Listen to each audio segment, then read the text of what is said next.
Teacher ने पप्पू से पूछा, कौन सा पक्षी सबसे तेज उड़ता है। पप्पू ने कहा, सर हाथी।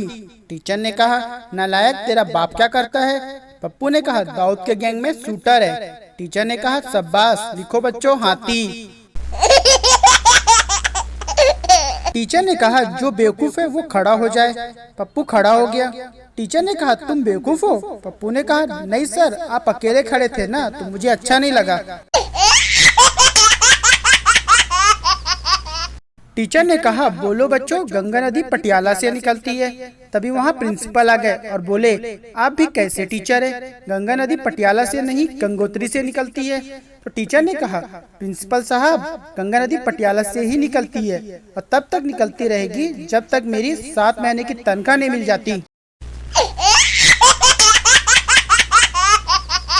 टीचर ने रमेश से कहा, रमेश, सोना अधिक कहाँ होता है। रमेश ने कहा, जी, जहाँ रातें लंबी होती है वहाँ सोना अधिक होता है।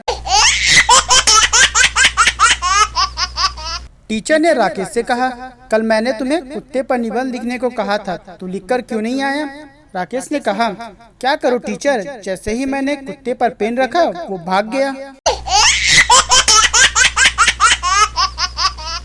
टीचर ने संता से कहा, तुम कल स्कूल क्यों नहीं आए। संता ने कहा, सर, कल मैं सपनों में अमेरिका चला गया था। टीचर ने कहा, ठीक है, बंता, तुम क्यों नहीं आए। बंता ने कहा, सर, मैं संता को एयरपोर्ट छोड़ने गया था। टीचर पप्पू से कहते हैं, न्यूटन का नियम बताओ। पप्पू कहता है, सर, पूरी लाइन तो याद नहीं, लास्ट का याद है। टीचर ने कहा, चलो लास्ट का ही सुनाओ। पप्पू ने कहा, और इसे ही न्यूटन का नियम कहते हैं। बेटी पढ़ाओ बेटी बचाओ, और सभी माता पिता से निवेदन है कि इनको ड्राइविंग भी सही से सिखाओ। साला बाल बाल बचा हूँ मरने से। एक बात समझ में नहीं आ रही है, इतने प्रिंस और क्वीन तो मुगलों के राज में भी नहीं थे जितने आजकल फेसबुक पर राज करते हैं।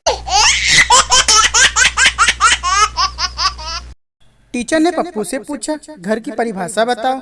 पप्पू ने कहा, जो घर हौसलों से बनाए जाते हैं उसे हाउस कहते हैं। जिन घरों में होम हवन होते हैं उसे होम कहते हैं। जिन घरों में हवा ज्यादा चलती है उन्हें हवेली कहते हैं। जिन घरों में दीवारों के भी कान होते हैं उन्हें मकान कहते हैं। जिन घरों के लोन के इंस्टॉलमेंट भरते भरते आदमी लेट जाता है उन्हें फ्लैट कहते हैं। और जिन घरों में यह भी ना पता हो कि बगल के घर में कौन रहता है उन्हें बंगला कहते हैं। पप्पू को स्टूडेंट ऑफ द ईयर चुना गया।